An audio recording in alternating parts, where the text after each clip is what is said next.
Saúde, amados irmãos, com a graça e a paz de Cristo. Amém? Amém. Quando o pastor Neto me chamou para pregar na ordenação dele, eu achei que ele foi muito corajoso. Que eu conheço o passado dele. O Neto foi um excepcional aluno. Eu estou muito honrado, muito feliz em poder compartilhar a palavra nesse momento tão importante.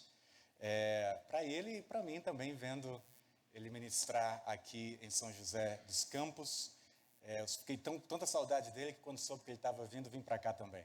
Então, estamos servindo juntos ao Senhor. É uma alegria muito grande compartilhar esse tempo com vocês aqui nesse púlpito tão poderoso, né, de tanta gente boa pregando por aqui. Eu quero lhe convidar a abrir a sua Bíblia em Colossenses. Nós já começamos a cantar Colossenses hoje, capítulo 1, e nós vamos continuar a partir do verso 24.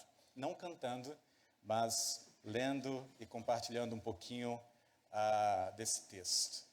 Colossenses, capítulo 1, a partir do verso 24.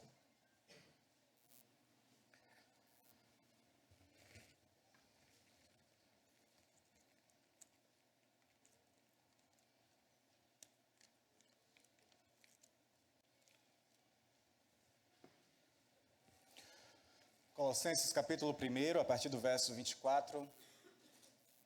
Diz assim a palavra de Deus: agora me alegro nos meus sofrimentos por vocês e preencho o que resta das aflições de Cristo na minha carne, a favor do seu corpo, que é a igreja, da qual me tornei ministro de acordo com a dispensação da parte de Deus, que me foi confiada em favor de vocês para dar pleno cumprimento à palavra de Deus, o mistério que esteve escondido durante séculos e gerações, mas que agora foi manifestado aos seus santos. A estes, Deus quis dar a conhecer a riqueza da glória deste mistério, que entre os gentios, que é Cristo em vocês, a esperança da glória. Este Cristo nós anunciamos, advertindo a todos e ensinando a cada um em toda a sabedoria, a fim de que apresentemos cada pessoa perfeita em Cristo. É para esse fim que eu me empenho, esforçando-me o mais possível, segundo o poder de Cristo, que opera poderosamente em mim. Um ministro e teólogo americano já falecido, R.C. Sproul, uma vez contou a respeito de uma experiência que ele teve em uma universidade onde ele havia sido convidado para dar uma palestra. Ele disse que após a sua palestra, um estudante de teologia chegou para ele e fez a seguinte pergunta, e eu abro aspas: como era quando o Senhor era apenas um ministro? Sproul fala: não me segurei, eu explodi em um momento de indignação. O que você quer dizer com apenas um ministro? Você não sabe que o ministério é a mais alta vocação na terra? Deus tinha apenas um filho e fez dele um pregador.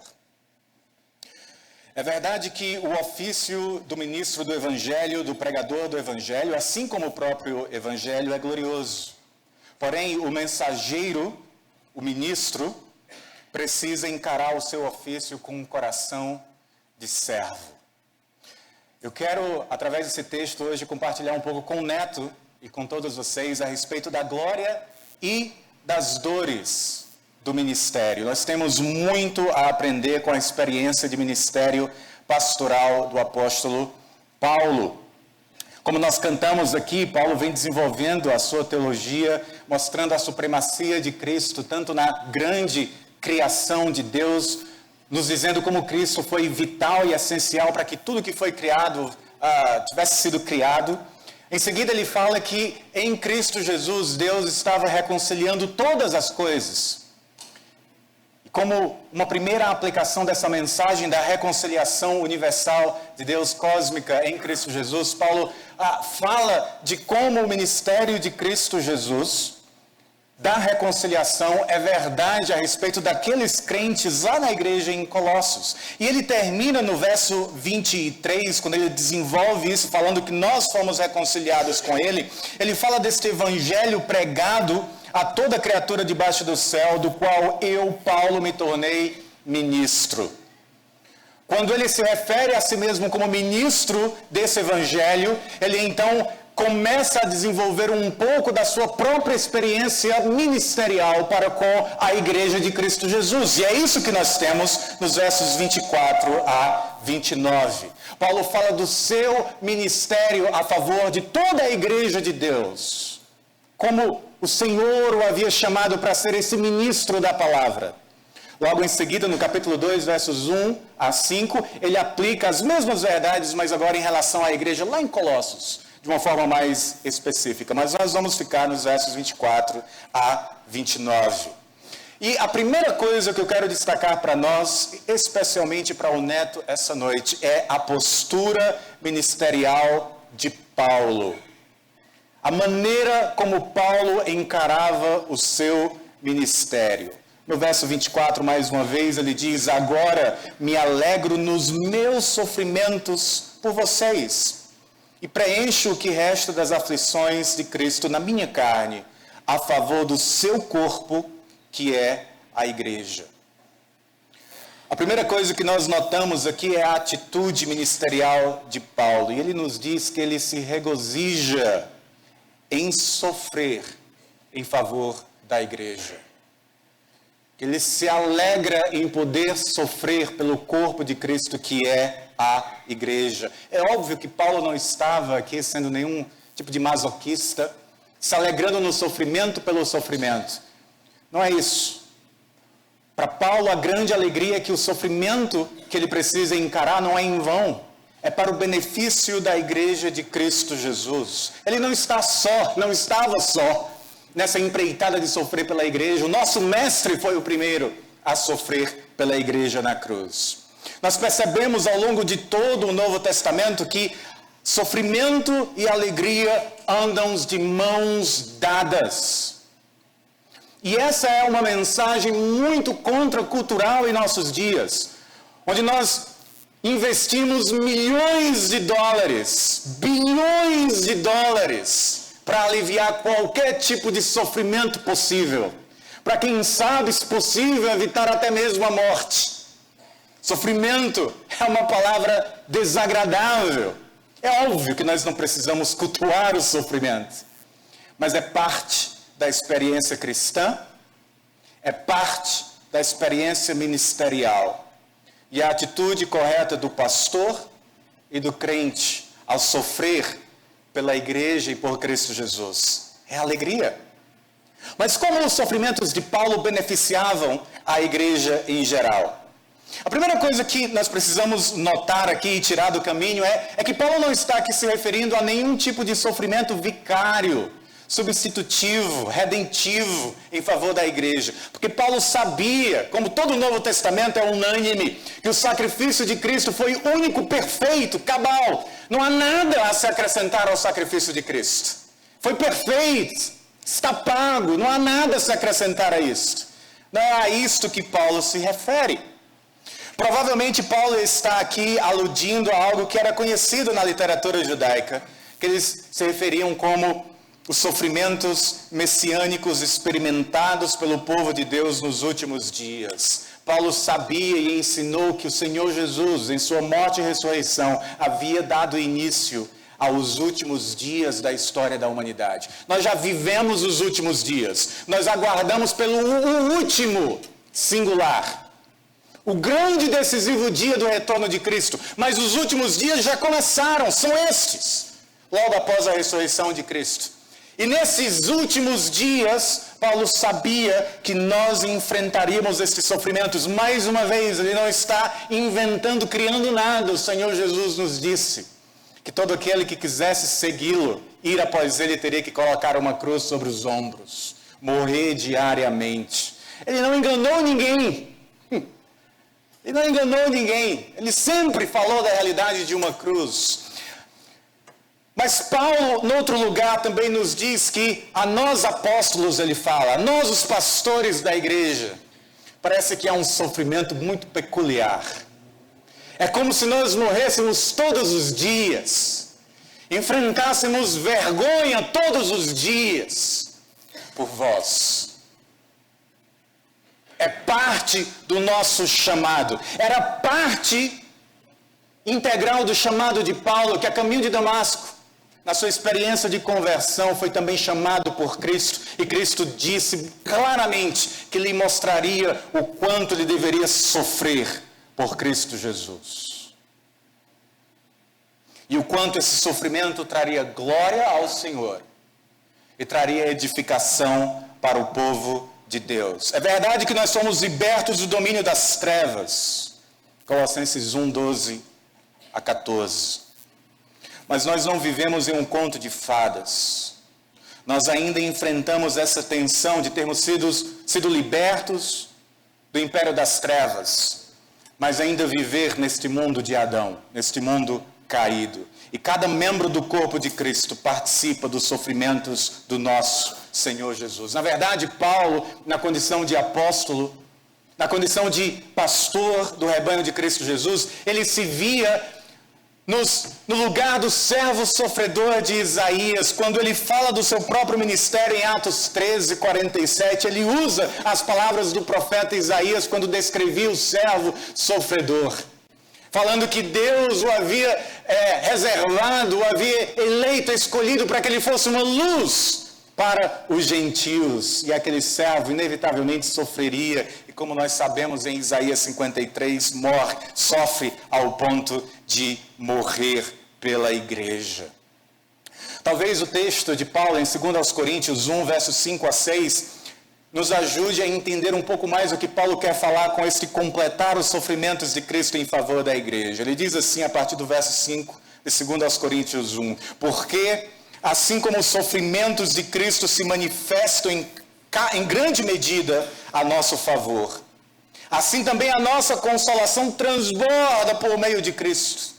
Mas se somos atribulados, pastor Neto, é para o vosso conforto e salvação. Se somos confortados, é também para o vosso conforto, o qual se torna eficaz, suportando vós com paciência os mesmos sofrimentos que nós também padecemos. Porque nós levamos sempre no corpo o morrer de Cristo, ele nos diz na mesma carta, para que também a sua vida se manifeste em nosso corpo. Porque nós que vivemos somos sempre entregues à morte por causa de Jesus, para que também a vida de Jesus se manifeste em nossa carne mortal. Paulo sabia que porque o seu ministério, o ministério apostólico, o ministério pastoral era uma extensão do trabalho de Cristo no mundo, ele se identificava com os seus sofrimentos e com a morte do Senhor Jesus. John Piper uma vez falou que 1000 aflições, 1000 tristezas preparam um homem para pregar. Ele estava falando da experiência inevitável do homem de Deus com o Senhor e do processo de amadurecimento necessário que deve estar em progresso ao longo de toda a nossa vida. Não termina com a ordenação, está apenas começando. 1000 aflições preparam o homem para pregar. O salmista no Salmo 119, verso 71 nos fala que foi bom que eu fui afligido. Para quê? Para que eu aprendesse a tua palavra. A vida cristã pressupõe lutas e sofrimentos. Aos irmãos coríntios, Paulo falou que além das coisas exteriores, me oprime cada dia o cuidado de todas as igrejas. O pastor que cultiva um coração de servo, que entende a sua vocação e o seu chamado, porquê de ser ordenado. Ele sabe o valor de sofrer pela igreja. Ele sabe o que é ser oprimido internamente pelo cuidado, o amor que ele nutre pela igreja. Isso me lembra essa atitude de Paulo quando ele escreve uma outra carta aos Filipenses. Ele está na prisão em Roma, Os irmãos da igreja em Filipos mandam uma comitiva para avaliar a situação de Paulo e saber o que estava acontecendo, se de fato ele estava preso, precisando de alguma coisa. A comitiva chega lá, Paulo escreve uma carta para que eles levem de volta à igreja. E logo no primeiro capítulo ele fala, olha, basicamente é verdade o que vocês ouviram. Eu estou em algemas, eu estou preso. E além de eu estar preso, ainda há alguns irmãos aí fora que pregam o evangelho simplesmente para tentar me despertar ciúmes, para tentar me afligir ainda mais. Ele faz um relato dos seus sofrimentos. Mas o que mais me impressiona naquele capítulo é o verso 18. Após relatar toda a sua experiência na prisão e de sofrimento, sabe como ele conclui? Mas o que importa? Mas de que importa, contanto que Cristo seja anunciado, quer com sinceridade ou por pretexto, que não me importa sofrer por Cristo. Eu posso estar em prisão, em cadeias, mas não a palavra de Deus. Você vê onde estava o coração do pastor Paulo? Contanto que Cristo seja anunciado, que me importa? Sofrimentos externos ou internos. Essa era a atitude de Paulo diante do ministério e diante do sofrimento. Alegria em sofrer pela igreja. Mas a segunda coisa que nós aprendemos nesse texto, da sua experiência, é a incumbência do ministério pastoral de Paulo. O imperativo que a ele havia sido entregue por Deus, a sua tarefa. Veja os versos 25 a 27 novamente. Vamos começar com 25. Da qual ele fala, a igreja, da qual me tornei ministro, de acordo com a dispensação da parte de Deus, que me foi confiada em favor de vocês, para dar pleno cumprimento ao quê?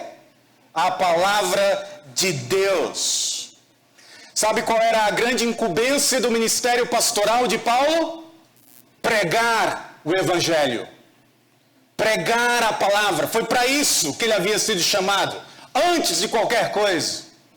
Ele está seguindo aqui a mesma tradição que nós encontramos na igreja primitiva de sempre. Pedro já havia deixado isso muito claro, quando ele falava para a igreja em Jerusalém que Deus os havia colocado, os havia chamado para a palavra e a oração. Parece óbvio falar isso, mas a gente precisa, mais do que em qualquer outra época da história, parece, na curta história do evangelicalismo brasileiro, lembrar os nossos pastores que nós somos chamados, antes de qualquer coisa, para pregar a palavra. Porque o que nós experienciamos, o que nós vemos é que a pregação da palavra é a quarta, quinta, sexta ou 10ª coisa que ele prioriza em seu ministério. E a igreja, por outro lado, não permite que a pregação da palavra seja a prioridade dos seus pastores.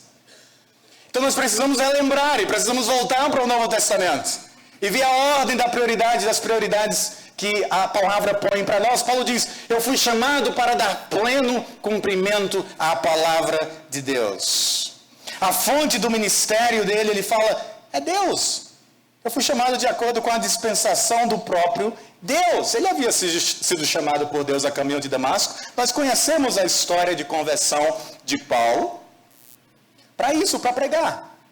Spurgeon sabia disso. Um outro pastor, pregador inglês, ele fundou a escola de pastores em Londres.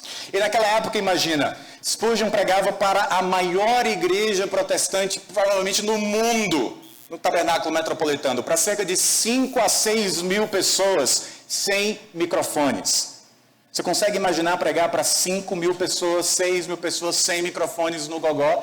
Eu não consigo imaginar como que eu poderia fazer isso. Portanto, um dos requisitos para ser um aluno na escola de pastores era ter um corpo assim forte, pulmões aparentemente fortes. Tinha que ser encorpado. Então ele olhava para um cidadão, se ele fosse meu franzinho, ele já não pregava. Eu acho que eu já não entrava. Eu já ficava no teste físico, já ficava para trás do teste físico da escola de Spurgeon. E um dia chegou alguém assim, como eu, querendo entrar na escola. Ele olhou para ele. Não, meu filho, você não tem corpo para pregador do evangelho, não. E eu vou te dizer uma coisa. Se você não receber um treinamento formal, o que você não vai receber na minha escola, eu lhe advirto a não pregar o evangelho. Ele falou: Senhor Spurgeon, respeito a sua decisão, mas eu quero dizer uma coisa. A única maneira do Senhor me impedir de pregar o Evangelho é cortando a minha garganta. Spurgeon imediatamente volta atrás e o admite na escola. Esse é um homem chamado por Deus. Porque a palavra de Deus me é no coração como fogo ardente. E eu estou cansado, enfadado de contê-lo e já não posso mais. Esse é o coração do pastor. Completar a palavra de Deus. Mas eu quero lhe chamar a atenção para uma outra coisa, antes de nós continuarmos com essa ênfase na pregação da palavra. Paulo se refere, já é a segunda vez, a si mesmo como ministro de Deus em favor da igreja. Essa palavra ministro é uma palavra extremamente apropriada para o texto. Porém, na língua portuguesa, essa palavra tem adquirido uma outra conotação um pouco mais pomposa. Um ministro. Antigamente, falar um ministro do Supremo Tribunal Federal era alguma coisa, mas hoje já não é tanta coisa. Mas ainda assim, um ministro é algo muito imponente. Um ministro da alta cúpula do governo. Tudo bem, a gente pode usar essa palavra, mas precisamos voltar para suas raízes, ou voltar para um significado mais antigo dessa palavra. A palavra que Paulo tem em mente quando ele fala que ele foi feito ministro da palavra é a palavra servo. De onde nós tiramos a nossa palavra portuguesa diácono, servo. Paulo diz: Deus me fez um servo da igreja. Pastores são servos do povo de Deus. Ele é um intermediário. Naquela época, na grande casa onde nós tínhamos escravos e servos, esta palavra diáconos era usado para aquele escravo que era o intermediário, o agente na execução de alguma coisa, o que fazia mandados dos seus superiores. Um servo na grande casa. E pastores são servos na casa de Deus, que é a igreja. A igreja não é nossa, a igreja não é de pastor algum, a igreja é de Deus. E, portanto, pastores que não entendem o seu chamado para servir, que não entendem que precisam cultivar um coração de servo, correm muitos riscos. Pastores, pastor Neto, Deus te chamou para cultivar um coração de servo. E se você não cultivar um coração de servo, você corre muitos riscos. O risco do orgulho, qual nós precisamos vigiar 24 horas, 7 dias por semana, de ser um ministro de Deus. O risco da insegurança. Quantos pastores e líderes inseguros, extremamente sensíveis a críticas, sejam construtivas ou não. Pastores sensíveis que precisam sempre de reafirmação, de validação dos seus pares e das suas ovelhas. Do contrário, se sentem inseguros, enciumados, feridos. E aí, a consequência disso é ressentimento, mágoa. Porque ele nunca entendeu que foi chamado, antes de qualquer coisa, para servir.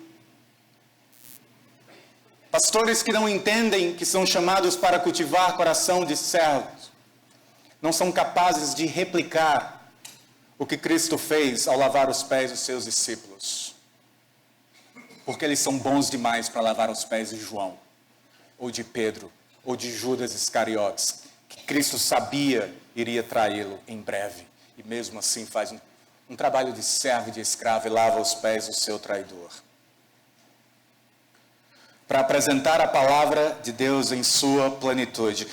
Ok, a incumbência do ministério do servo da palavra de Deus e da igreja é pregar a palavra. Mas qual é o conteúdo dessa palavra? Veja os versos 26 e 27. O mistério que esteve escondido durante séculos e gerações, mas que agora foi manifestado aos seus santos, a estes Deus quis dar a conhecer a riqueza da glória deste mistério, entre os gentios, que é Cristo em vós, a esperança da glória. No verso 26, Paulo se refere ao conteúdo da palavra que ele pregava como mistério de Deus. Essa palavra significa justamente isso que ele diz, algo que estava oculto anteriormente, mas que Deus revela.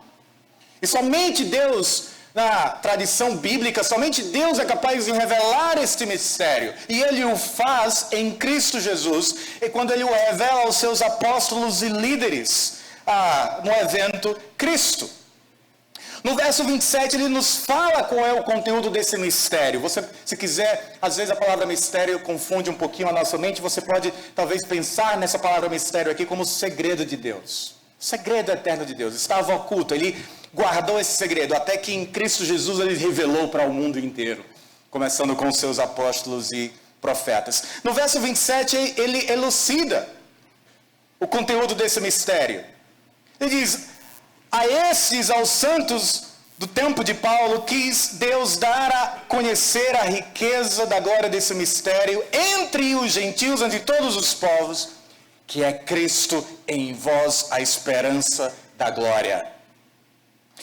O mistério do Evangelho se refere à inclusão dos gentios na grande recriação ou no grande cumprimento do povo escatológico de Deus em Cristo. Quando em Cristo Jesus a salvação é oferecida a judeus e gentios, todos em um só corpo.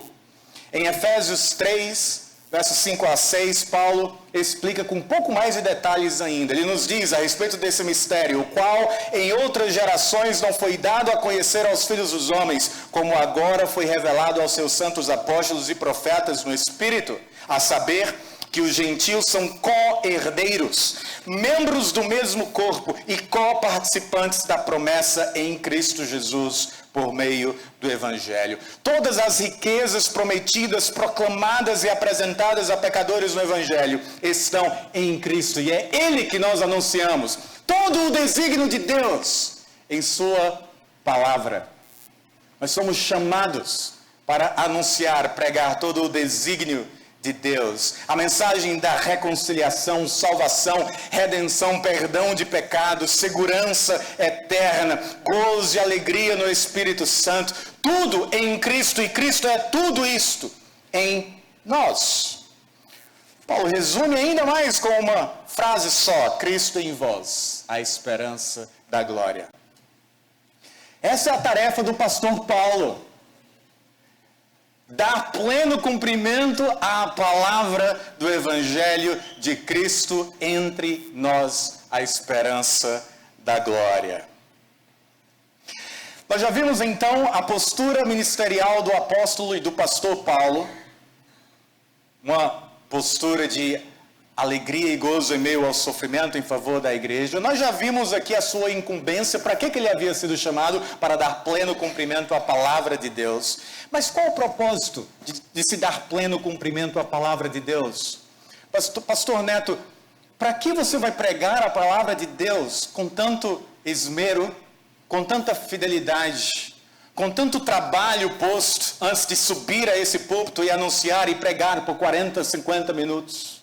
Horas de trabalho, de estudo, meditação sobre a palavra de Deus e em joelhos orando ao Senhor. Para quê? Qual o propósito? Paulo nos ensina, veja o verso 28. Este Cristo, que é a esperança da glória, nós anunciamos, veja quantos verbos Paulo usa para se referir ao anúncio da palavra e a completar-se a palavra de Deus. Esse Cristo nós anunciamos, advertindo a todos e ensinando a cada um em toda a sabedoria, a fim de que, eis o propósito, a fim de que, com o objetivo de apresentar cada pessoa madura, perfeita a Cristo.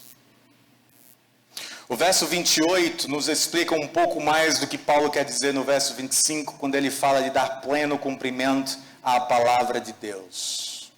O alvo do pastor Paulo em seu ministério da palavra era nada menos do que apresentar homem e mulher, ou homens e mulheres maduros, perfeitos, maduros na fé diante de Cristo no último dia. Pastores aqui presentes, e pastor Neto, você entende a gravidade da nossa tarefa de pregar o Evangelho? A nossa tarefa principal não é nos certificar de que as paredes do nosso templo, onde a igreja se reúne, estão impecavelmente pintadas no último dia. Que os nossos prédios são suntuosos e elegantes. Que as poltronas são confortáveis. Nada disso é ruim em si mesmo. Mas a grande tarefa, a grande prioridade do ministro, do servo da palavra de Deus, é pregar o evangelho de tal forma que aqueles que Deus nos confiou para apacentar sejam apresentados no último dia a Deus maduros. Como Paulo pretende alcançar este alvo tão sublime e elevado? Simples. Pregando a palavra. Não há nenhuma técnica aqui de marketing. Não há nenhuma inovação criativa na igreja. Nada novo. A mesma coisa que se tem feito há 2000 anos. Pregando a palavra. Não há nenhum outro meio senão a pregação e ensino fiéis e diligente da palavra de Deus. Paulo usa vários verbos, anunciando. Uma palavra mais geral de pregação do evangelho. Ele explica um pouco mais este verbo geral com dois outros mais específicos. Advertindo com um foco um pouco mais negativo. Se alguém se desvia, se alguém se afasta, nós advertimos este como? Com a palavra de Deus e o trazemos de volta para o aprisco. Ensinando algo mais positivo, a atividade de comunicar a palavra, de discipular, de treinar os cristãos. George Whitefield, um outro pregador inglês, séculos atrás, uma vez falou que outros homens podem até pregar o evangelho melhor do que ele. Mas ninguém poderia pregar um evangelho melhor. Eu vou repetir para vocês o CLD. E para o pastor Neto em especial. Outros homens podem pregar muito melhor do que vocês, muito melhor do que eu, mas ninguém pode pregar um evangelho melhor. É o mesmo. Não há melhor. Não há inovações que o aperfeiçoem, ele é perfeito. E sabe o que é que eu sinto? É que mesmo nós reformados, que tanto anunciamos a nossa confiança na autoridade e poder da palavra de Deus, não confiamos tanto quanto nós professamos que confiamos. Porque nós acabamos criando uma série de outros artifícios para tentar dar suporte à palavra e cooperar com o ofício da palavra. Tentando fazer com que a nossa igreja cresça, amadureça, seja mais atrativa. E nós não cremos, de fato, como nós professamos. Essa é a minha impressão na palavra de Deus. Desconfiamos de que ela não é suficiente. E criamos outros mecanismos. A palavra mais alguma coisa. A palavra mais alguma coisa. Em Atos, nós temos esse refrão de Lucas, o escritor, ao longo de toda a narrativa de Atos. E a palavra de Deus ia sendo anunciada e Deus ia acrescentando à igreja aqueles que iam sendo salvos. E a palavra de Deus avançava e Deus ia aumentando a igreja. A palavra de Deus aumentava e Deus era pregada e Deus ia aumentando a igreja. Até que nós chegamos em Roma, simbolizando os confins da terra de Atos 1:8. E nós terminamos Atos como? A palavra de Deus sendo anunciada. E ele termina de forma abrupta para que o capítulo 29 seja escrito por nós. Como? Pregando a palavra. E é assim que o reino será finalmente consumado. Quero fazer duas observações antes de nós partirmos para o último ponto. Primeiro, se o objetivo de Paulo era apresentar a Cristo, cristãos maduros, se você quer um palavrão, o nosso alvo é escatológico. Apresentar homem e mulher maduro a Deus no último dia. Mas se Paulo tinha esse objetivo, é óbvio para mim que o ministério da palavra a que Paulo se refere extrapola os limites do púlpito. Paulo estava pensando certamente do discipulado pessoal, do treinar os irmãos, no púlpito e fora do púlpito, com a palavra de Deus. E Paulo usa uma outra expressão importante para os nossos dias, mais do que nunca talvez na história do protestantismo no Brasil, em toda sabedoria. Em toda sabedoria, em tempos de mídias sociais e grande exposição midiática, sabedoria me parece uma virtude extremamente importante e em grande falta em muitos pastores, pregadores e teólogos de Facebook.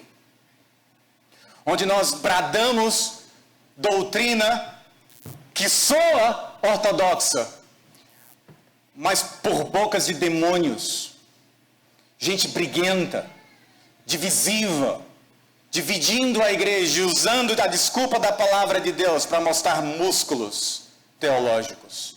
E ninguém está preocupado em apresentar homens e mulheres maduros a Deus no último dia, em sofrer para apresentar homens e mulheres maduros a Deus no último dia. Há muita coisa boa nas mídias sociais, eu não estou dizendo que tudo é ruim, mas há uma tendência terrível de superficialização da palavra de Deus entre líderes, e não são só os novinhos, quem dera fosse, os mais velhos e experientes também. Paulo em Efésios nos fala que nós devemos falar sempre a verdade em amor, porque o objetivo é ganhar o outro para Deus e não ganhar um debate teológico. Paulo foi preparado ao longo de muitos anos. Isso é interessante. O pastor Neto está começando a sua jornada ministerial. Eu estou extremamente feliz por tudo isso. Nós temos outros pastores mais experientes do que eu aqui. Paulo, mais uma vez, os alunos do CLD também. Paulo foi preparado ao longo de mais de uma década antes de começar o seu ministério. Ele se converteu a caminho de Damasco. Depois foi para um retiro e foi embora. Tentou pregar em Damasco, não deu muito certo. A turma mandou ele embora. Entre 14 e 17 anos depois, Paulo inicia o seu ministério em Antioquia. 14 ou 17 anos depois, ele começa a ensinar a igreja em Antioquia e sai para a sua primeira viagem missionária, depois da qual ele escreve a sua primeira carta. Ele não começou a ensinar a igreja no primeiro semestre do seminário. Ele teve um longo tempo de preparação. Nós temos um longo tempo de preparo e não podemos descansar disso. Não podemos baixar a guarda. Uma das maiores alegrias de pregadores fiéis é ouvir o testemunho de alguém que foi aproximado de Deus através da sua pregação. A última coisa que eu quero destacar para vocês, nós já vimos a conduta ministerial do pastor Paulo, a sua incumbência de pregar o Evangelho. Agora nós vimos aqui o propósito de se pregar o Evangelho, que é apresentar homens e mulheres maduros. No último dia, Deus chamando o Neto, lá naquele último e glorioso dia, falando: pastor Neto, eu lhe dei muitas ovelhas. Onde estão esses homens e mulheres maduros? Como que você me apresenta essas pessoas que eu confiei a você? Está aqui o Diego, maduro, amadureceu, quem sabe, aqui no meu ministério. Ele vai apresentar os seus diante de Deus. Mas por último, veja a ética ministerial de Paulo, e eu serei bastante breve. A ética ministerial de Paulo, no verso 29, é para esse fim, qual fim? De apresentar homens e mulheres maduros a Deus, que eu me empenho, esforçando-me o mais possível, segundo o poder de Cristo que opera poderosamente em mim. Ministério pastoral exige trabalho duro, trabalho árduo. Não é para preguiçosos, não é para sensíveis, hipersensíveis. Para quem quer trabalhar e pôr a mão no arado e saber que vai suar e chorar e sangrar. Paulo diz: é para esse fim que eu me empenho. Ele acumula sinônimos aqui, me esforçando o mais possível. Mas ao mesmo tempo, Paulo sabia que não dependia de todo o seu esforço. Requeria todo o seu esforço, mas em último caso não dependia de todo o seu esforço. Dependia de quê? Da graça de Deus nele. Segundo, eu faço tudo isso, eu trabalho, como ele diz em 1 Coríntios 11, a respeito dos outros apóstolos, eu posso dizer que eu trabalhei muito mais do que todos os outros. Paulo fala: porém não eu, mas a graça de Deus em mim.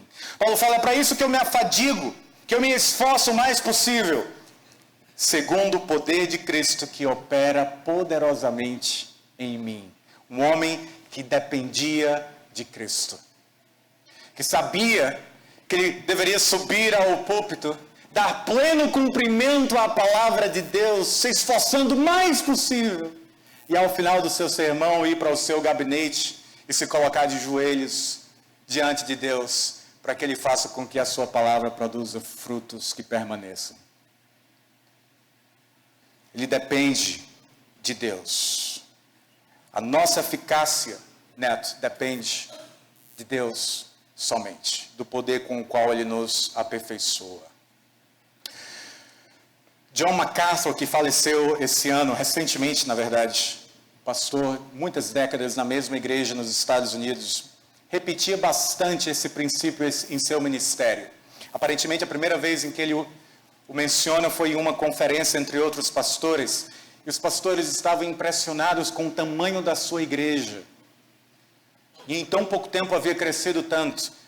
E um deles chega ao pastor John e pergunta: vem cá, John, qual o segredo? Como que sua igreja cresceu tanto em tão pouco tempo? John MacArthur fala para ele que muito cedo em seu ministério ele se comprometeu com algo diante de Deus. Que ele se preocuparia somente com a profundidade do seu ministério e deixaria que Deus tomasse de conta da extensão dele. Pastores precisam cuidar da profundidade do seu ministério, da profundidade do seu andar com Deus, da firmeza do seu relacionamento com sua esposa e filhos, e então ministrar à igreja de Deus como um servo da palavra, como um servo do corpo de Cristo. Preocupe-se em pregar o evangelho, Neto, fielmente, e deixe que Deus o faça prosperar. Concluindo, irmãos, ministros do evangelho, nós temos um tesouro em vasos de barro, para que a excelência do poder seja de Deus e não de nós. Nós sofremos pelo reino de Deus e pela igreja do Senhor e devemos fazê-lo com alegria. Sendo capaz de dizer com o pastor Paulo: eu de muita boa vontade me gastarei e me deixarei gastar em favor de vós, ainda que amando-vos cada vez mais seja menos amado. Que essa não seja a experiência do Neto e de nenhum pastor nessa igreja, de amar à medida em que é menos amado, mas que a disposição de gastar e se deixar gastar esteja sempre presente. A nossa missão é muito semelhante à maneira como Cristo define a comissão de toda a igreja na grande comissão em Mateus capítulo 28. Nós somos chamados a fazer discípulos e apresentá-los maduros a Deus. São José dos Campos, essa igreja aqui, e o Brasil como um todo precisa de pregadores que levam a sério tanto as Escrituras quanto a piedade, que trabalham consistentemente em dependência do Senhor. Neto, essa igreja precisa que você seja um pregador profundo, sério, da palavra de Deus, e ao mesmo tempo um homem piedoso, em seus joelhos. Essa igreja, São José e o Brasil, precisam de pregadores que levem a sério tanto as Escrituras quanto a igreja local. O pastor Paulo foi um grande estudioso bíblico, um grande teólogo, se você quiser, uma das mentes mais brilhantes de todo o cristianismo. Mas todo o seu brilhantismo, desde o início do seu ministério ao seu último fôlego, foi a serviço da igreja. Ele era um pastor teólogo, ou um teólogo pastor. E é desses homens que essa igreja precisa. É desses homens que o Brasil precisa. A minha oração por você, Neto, é que o seu ministério seja marcado por alegria em completar os sofrimentos de Cristo em favor do corpo do Senhor. Na seriedade com que você recebe a incumbência de dar pleno cumprimento à palavra de Deus, para que no último dia você tenha a alegria e o gozo de apresentar homens e mulheres maduros diante de Deus. E que todo esse trabalho seja conduzido com esforço e esmero em plena dependência do nosso Deus. Vamos orar mais uma vez. Senhor Deus e Pai, nós te oramos, gratos por essa palavra, gratos ao Senhor, pelo ministério do apóstolo Paulo, pelo exemplo que ele nos é. Gratos, ó Deus, pelo poder do Teu Espírito Santo em nós. Grato, ó Deus, em ver o Neto, não um ex-aluno, mas mais do que isso, um amigo, companheiro de ministério agora, Senhor. Buscando, trabalhando, ó Deus, se aperfeiçoando para cumprir bem o chamado que o Senhor concedeu a ele. Que a Tua graça seja com ele de hoje até o dia em que Cristo o levar de volta para a sua casa. Nós oramos no nome dele, em Cristo Jesus. Amém. Deus nos abençoe, irmãos.